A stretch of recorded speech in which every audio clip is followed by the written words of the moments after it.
Ne bu kibir, ne bu hırs, bunu anlayamıyorum. Sınır algısı yok, sınır problemleri var. Bütün olamayanlara rağmen de birini sevebilmek, gidebildiğinde de birini sevebilmek. Birine evet derken birine hayır derim. Hayat böyle. Merhabalar sevgili Sabah Deniz Uzun. Merhaba Seyit. Nasılsınız? İyiyiz, teşekkür ederim. Sen nasılsın? Konuşmacıyı yerinden ettim, daha iyiyim.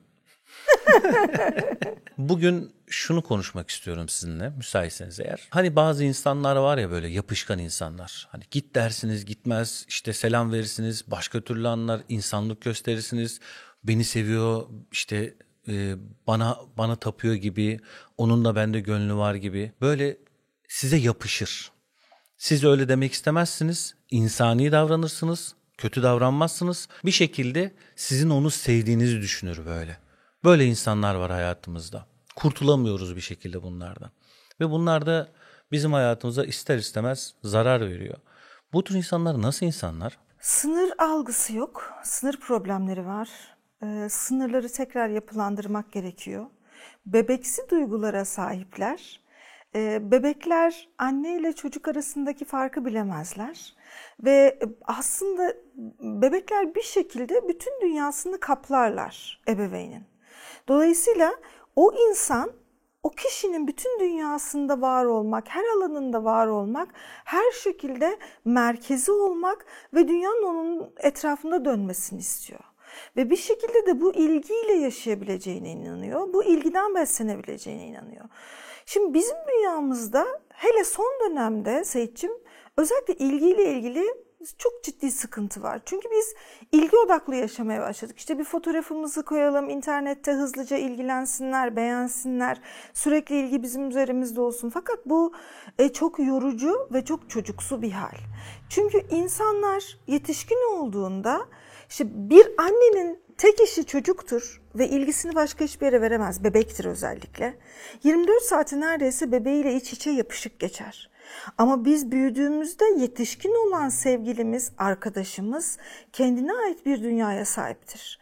Ve istese de istemese de sana ayırabileceği kısıtlı bir zamanı vardır.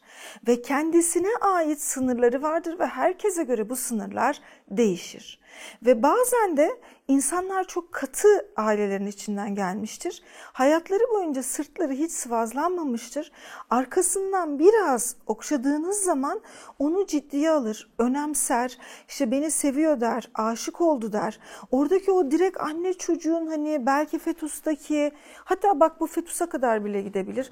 Fetüstaki ya da ilk doğduğu zamanki o sembriyotik iç içeliğine gitmek ister. Dolayısıyla o dünyada var olup oradan hareket etmeye çalışır ve aslında karşı tarafın ihlal eder karşı tarafı ve gasp eder bir şekilde fark etmeden. Çünkü biz toplum olarak da sınırları çok bilen insanlar değiliz. Sınırlara saygı duyan insanlar değiliz. Hayırı sevmiyoruz. Halbuki hayır da hayır vardır deriz her zaman. Ben kime güvenirim biliyor musun? Sağlıklı hayır diyebilen insana güvenirim. Bir insan hayır diyebiliyorsa gerektiğinde güçlü bir şekilde emin ol ki o sana evet dediğinde de çok dürüsttür. Ama birisi bana sürekli evet dediğinde görüyorum ki yorulmuş, bütün gün mesela çalışmış, hareket etmiş. Bana şu anda fazladan bir şey verdiğinde emin ol ki bir şey almak için veriyor. Yani bunu bir kere yapabilir ama sürekli bu şekilde hareket ettiğinde emin ol ki aslında benden bir şey talep etmek için veriyor. Ve benim de hayatta en tahammülsüz olduğum alanlardan birisi ne biliyor musun? Yani bir şeyi almak için veren insanlar. Yani alabilmek için, o sevgiyi alabilmek için ben bir şey beklemedim diyor. Hayır, ilgi ihtiyacım var çok yüksek seviyede. Sürekli dikkati üzerinde çekmek istiyorsun, dikkati üzerinde tutmak istiyorsun ki bu çok yorucu bir şeydir. Hangi anne perişan olmamıştır ki bebeğinle birlikteyken, 24 saat ilgiyi verirken? Anne onu bebeğine verirken bile bu kadar perişan olmuş. Şu anda senin beklediğini yetişkin biri hayat gailesiyle uğraşırken ne kadar verebilir? Ve sen bunu istediğinde, küstüğünde, seni 2 saat sonra aramadığında, kaygı bozukluğuna girdiğinde, senin kaygı bozukluğunla karşı taraf başa çıkmak zorunda kaldığında altında eziliyor, yok oluyor. Çok güzel bir arkadaşlık, dostluk ya da başka bir ilişki evrilebilecekse, dolayısıyla senin dediğin dediğin gibi çok çirkin bir tabir bana geliyor ama yine de hani söylediğimiz bir tabir, yapışkan görüyor karşı tarafı ve diyor ki bu benim alanımı gasp edecek, daha fazla sınırlarımı ihlal edecek. Çünkü insanın aslında özel bir alanı var Seyit'ciğim. En samimi arkadaşıyla bile ya da yakınıyla, annesiyle bile genelde mesela şöyle şu kadar da olsa alanını korumak ister. Dolayısıyla bu alana bir şekilde girildiğini hissediyor, sıkıştırılmış hissediyor. Belki onunla çok güzel bir şeyler kuracaksa bile ister istemez karşı taraf kaçmak zorunda oluyor. Ve bu sefer kaçma kovalama oyununa dönüyor bu iş. Ve hani o zaman karşı taraf sevilmediğini düşünüyor. Yani biri nefes alma zamanı bıraktığında, işte alanının önemini ifade ettiğinde, kendini beslemeye ihtiyaç duyduğunu ifade ettiğinde, özellikle ilişkilerde bunu çok görüyoruz. Sanki bir bebek, sanki bir çocuklarmış gibi 24 saat birbirinin çok tek gerçeği olmak istiyorlar. Ama bir erkekten bahsedelim. O gidip erkek arkadaşlarıyla maça gidecek, sohbet edecek, sevdiği bir şey varsa, hobisi varsa bunu gerçekleştirecek bir kadın. Bak, bir kadını bir erkek anlayamaz, her ne kadar anlasa da anlayışı kız arkadaşlarından alacak. Muhabbet edecekler, gidecekler, indirim kovalayacaklar, kıyafetlerini alacaklar. Bir şekilde altın gününe gidecekler, dedikodu yapacaklar, deşarj olacaklar, gücü toplayacaklar, sonra yine bir arada olacaklar çiftler ya da arkadaşlar. Dışarıdan da beslenecekler, başka hayatları da var. Bu senin öncelik olmadığına, sevilmediğine, dikkatini çevirmen demek değil ki. Yani bu böyle bir şey değil. Ama insanlar sosyalleşmek istiyor. Yani insan denen canlı sosyal bir varlık. Şöyle iki sorum olacak burada. Hani buna şey diyeceğim ben. Belalı sevgili, eski koca, eski sevgili sendromu diyeyim. Yani şöyle oluyor. Ayrıldıktan sonra en ufak bir merhabada, İşte en ufak bir şeylik, siz insanlığınızdan çıkmadan bir şey yaptığınızda karşı taraf bunu beni seviyor, beni unutamadı, hala aklı bende, benden başka bir şey düşünmüyor, ben onun kurtarıcısı olacağım gibi düşünme durumu. Bunu nasıl yıkacağız? Bir de ikinci sorum da şu. Şimdi buna maruz kalan kişi insanlığından çıkıp başka bir şekilde mi ona davranmalı? Yani artık laftan anlamıyorsa başka nasıl davranabilir ki? Bir yönüyle beni de etkiliyor, karakterimi de etkiliyor. Nasıl yapacağız burada? Evet. Kibrediyoruz Seyit. Biz çok kibirliyiz. Hayırı tahammülümüz yok. Hayırı kabul edemiyoruz. Tercih edilmeme, seçilmeme duygusuyla da başa çıkamıyoruz. Bak, biz de gün içinde yüzlerce seçim yapıyoruz. O seçimleri yaparken de yüzlerce de red içinde oluyoruz. Yani buraya geldiğimde çekim için bir seçim yaptım burada olmaya. Ama şimdi bir şekilde sürekli devam eden öğrencilerimle bugün çalışamadım. İşte orayı ister istemez reddetmek durumundaydım. Bugün buradaki çekimlerde oldum. Bu seçimi yaptım. Bu seçimi yapmak başka bir şehirde olduğu için bu stüdyo benim yatağımı da reddetmek aslında. Mesela baktığında bir geceliğine. Çünkü ben başka bir yatakta, başka bir mekanda kalıyorum. Kendi evimi de bir şekilde reddediyorum. Yani hayatın aslında denklemleri gün içinde de, hayatın içinde de bu şekilde. Ama bu özellikle erkeklerde asla reddedilmeyi tahammül edememe, işte bu kahraman olma, kurtarıcı olma, işte kadınlarda tercih edilen kişi olma isteği. Biz bazen tercih edilmeyiz. Ben çok kibirli görüyorum kendimizi. Bazen reddediliriz. Herkes bizi tercih edemez. Herkes bizi kabul edemez. Herkes bizi içine alamaz. Biz o zaman kime yetişeceğiz ki? Benim tercihlerim varsa onun da tercihleri var. Ve bir şey olmuyorsa olmuyordur. Hani oldurma çabasına girmek. Biz zaten beyin olarak hani öyle bir yapıya sahibiz ki zihin hep oldurmak isterseydim. Sürekli oldurmak ister. Bu varoluş haliyle kalamıyoruz biz. Yani varoluşun güzelliğiyle olanla kalamıyoruz. Biz hep oldurmak, tamamlamak, bitirmek, kotarmak. Sanki savaştayız böyle. Sürekli bununlayız. Bir şeyleri severim ve o beni sevmez. Birileri beni sever ve ben onu sevmem. Ben sevmem, o beni sevmez. Ben severim, o beni sever. Denk gelişler olur, denk gelişler olmaz. İşte bir kitap yazarım, bir yayın eviyle çalışırım. İster istemez bir yayın eviyle çalışırım. Birine evet derken birine hayır derim. Hayat böyle.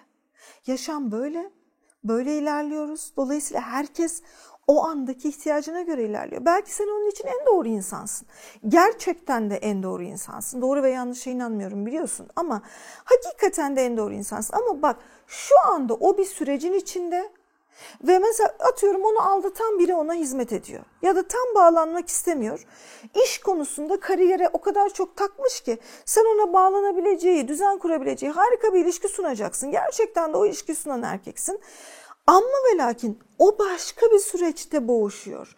Bir işi tamamlamak durumunda. İşte bir ev yaptırıyor, onu tamamlamak durumunda. Onun dünyasındaki öncelikler farklı. Dolayısıyla ister istemez herkesin önceliğine dikkat etmek gerekiyor. Saygı duymak gerekiyor. Önceliklerini idrak etmek gerekiyor. Ayrıca beni tercih edersen buradayım deyip bir insanın hayatında bir adım geri çekilebiliriz. Ayrıca sevgiyi de çok farklı tanıyorlar. Benim için sevgi nasıl bir şey biliyor musun? Bütün olamayanlara rağmen de birini sevebilmek, gidebildiğinde de birini sevebilmek. Seviyorsam benimdir. Seviyorsam bu hikaye böyle tamamlanacaktır. Niye her hikaye işte senin istediğin şekilde böyle tamamlanmalı? Yani seviyorsundur ve uzaktan seviyorsundur. Bu da bir sevme hali. Her sevdiğime ulaşabiliyor muyum? Her sevdiğim bana ulaşabiliyor mu? Her beni seven ulaşabiliyor mu? Hayır. Dolayısıyla sevme hallerinin hepsine evet diyebilmek, yaşamın içinde bunların hepsi oldu. Burada başka bir denklem devreye giriyor. Sürekli aynısı tekrar ediyordur. Bunu zaten yıllardır biliyorsun, anlatıyoruz aile diziminden. Burada başka bir denklem vardır. Bir yerde bir travma yaşanmıştır, kişi kilitli kalmıştır. O hikaye onu çok aşağı çekmiştir. Aynı acıyı yaşamaktan korkuyordur. Benzer adamlara çekiliyordur. Buna bir şey diyemem. Ama sen bazı yerlerde tercih edileceksin, bazı yerlerde tercih edilmeyeceksin. Ne bu kibir, ne bu hırs, bunu anlayamıyorum. Sevginin içinde bu kadar kibir ve hırs barındırılamaz. Doğru mu anlıyorum hocam? Yani doğru yanlış ilişki yok, sağlıklı ilişki var. Doğru mu? Ben buna inanıyorum. Sağlıklı ilişki var, hizmet eden ilişki var. Bir de karşı taraftan böyle karşı tarafın da şimdi biz diyoruz ya karşı taraf yapışkan oldu bana diyoruz ama bir de benim ya hayır dersem elimden gider. Ondan kazandığım bir şey var mesela. Örneğin onun ilgisi benim de hoşuma gidiyor. İşte ben bana takıntılı olan birine ihtiyaç duyuyorum. Aslında onu hiç istemiyorum. Ya da yedekte dursun diyorum. Son dönemde yedekte durma modası da var. Şimdi ben de o frekansı veriyorum. Yedekte tutmaya çalışıyorum. Bak bu kısım da çok önemli. Niye? Kendi kendime yetemeyeceğimi düşünüyorum. Kimse beni böyle sevmedi diyorum. Aslında saplantıyı sevgi zannediyorum ki bu sağlıklı değildir. Ama ben bunu böyle zannediyorum. O ilgi ihtiyacını, peşinden koşulma ihtiyacını ben de bu şekilde karşılıyorum. Aslında onları o ilişkide Dücane Hoca'nın dediği gibi tencere kapaklar. Hoca çok güzel bir şey söyler. Tencere kapağı uymamazlık etmez. Tencere kapağı uymazsa kapak kendine kaynayacak bir tencere, tencere kendine kaynayacak bir kapak bulur. Dolayısıyla bu ilişki tarzında bile tencere kapak olma hali var. Ailede sınır koyamama olmuştur. Örneğin kadın erkeğe hayır diyecektir ama evde annesi babasına hayır dediğinde şiddet gösteriliyordur. Dolayısıyla kadın bundan korkuyordur. İşte orada aslında o ilişki denklemi bile bir şey gösteriyordur. Ne gösteriyordur orada? Diyordur ki annen sınır koyamadı, sen de çok korkuyorsun sınır koymaktan. Sen önce bu şiddet korkusunu aşmalısın. Bu yüzden de sana bunu hatırlatan hikayeleri getiriyorum der yaşam. Dolayısıyla bu hikayenin ötesine geçmek için de o kişinin ihtiyacı olduğu için o oyunun içindedirler. Dolayısıyla aslında iki taraflı bir şekilde bir beslenme var. Birisi ilişkiye hazır değil, birisiyle olamayacak ama dışarıdan gelen çok da evet demeyeceği bir ilgiye de aslında tam olarak hayır demiyor. Sınırlarını çizmiyor. Bu ilişkileri de görüyoruz. Rağmen sabote ediliyor, saldırıya uğruyor. Burada da kendi gücünü görme ihtiyacı olabilir kişinin. Ama bir şekilde kadınlara buna rağmen çok fazla mobbing de uygulanabiliyor, şiddet uygulanıyor. Bak kadın erkeğe yaptığında da erkek daha savunmasız olabiliyor. Çünkü kadın iftira da atabilir. Kadınlar her zaman bu toplumda bir tık daha pozitif ayrımcılık gören tarafta olabiliyorlar biliyorsun. Yani erkeğe sapkın dediğinde, o bana saldırdı dediğinde erkek daha dezavantajlı grupta olabiliyor. Dolayısıyla önemli olan oyunda mı kalacaksın? Oyundan çıkmak için net olmayı öğrenip keskin çizgilerle duruşunu belirleyip durduğun yerde devam mı edeceksin kendi önlemlerini alıp? Benim için önemli soru bu. İlişki senin için nedir? Belki de bu olamayan hali de birileri için ilişkidir ve bu oyunu devam ettiriyorlardır. Sen neyi tercih ettiğine iyi karar ver. Tercihlerini yaşamak için hala harekete geçemediysen neden korkuyorsun ki? Bu ilişkiyi, bu denklemi hayatında tutuyorsun. Ona karar ver ve daha sonra git stratejini belirle ve ilerle diyorum. Çok teşekkürler Sabah Hocam. Ben teşekkür ederim Sait. Ozan yerine beni tercih edenler aşağıya 1 yazsınlar. Yok.